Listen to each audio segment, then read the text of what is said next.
The Fujifilm XT50 was just announced, and obviously I don't have this camera in my hands. I'm just doing a reaction to it because I watched the same release videos that you guys have watched this morning. I'm not one of those cool kids with early release yet, so I'm just going to share my thoughts on this camera and let you guys know what I think about this camera. Let's go. Now, this is an interesting camera because it's the fourth camera with the 40 megapixel sensor, and it might be the smallest to have the 40 megapixel sensor as of right now, currently standing. You got the XH2, you got the XT5, and then you also have the X106 and now the XT50.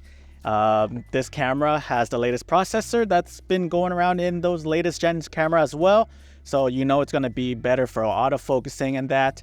And the design looks a bit more rounded. It's also slightly bigger to accommodate the IBIS. That's something that wasn't in the previous models before, and it has a new dial where you can switch between film simulations a bit quicker.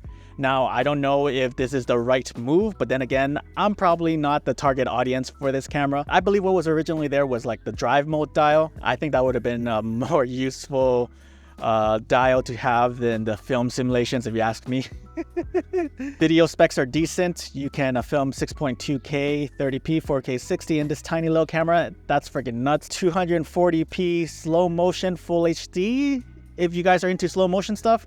F-Log2 10-bit 422 recording, all that in this tiny little camera. Now, my experience with the XT double-digit camera is that I've shot and held XT30 and the XT20 in my hands for like a day. The one standout thing about that camera is its size. I feel like it's made for like, you know, travel. It's made to be a travel companion. If you want something a little compact, I think this is the way to go. Here's the thing about all these crazy specs that you have in the camera. You still have a shitty battery.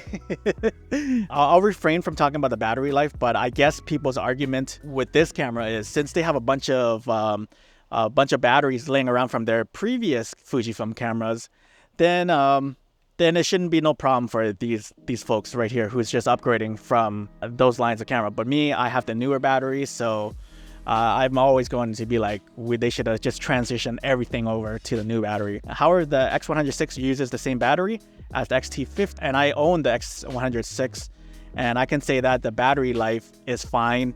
The battery life is more than enough for photos. Now, I say that for photos because I use the X106 as a photography camera first.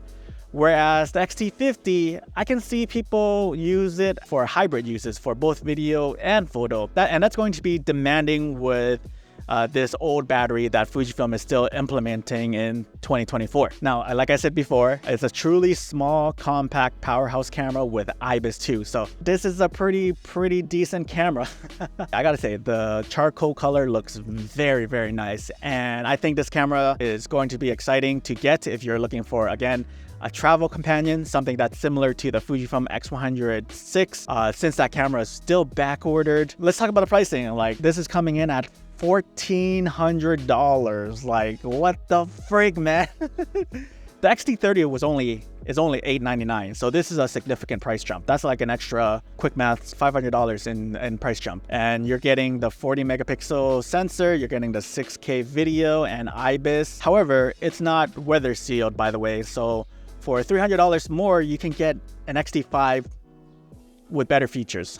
Honestly, since I've owned the XT5 for a year now, I've been satisfied with the camera and its performances. So every camera that is getting released now with the 40 megapixel sensor will essentially be like the XT5 minus a few bells and whistles. So for me, I'm not as excited about these camera releases as much, but for many of you guys that is looking for, you know, an alternative, you guys think that the XS10, XS20 might not be the camera for you. You need an upgrade from the XT20, you know, the XE4, the XE3, you know.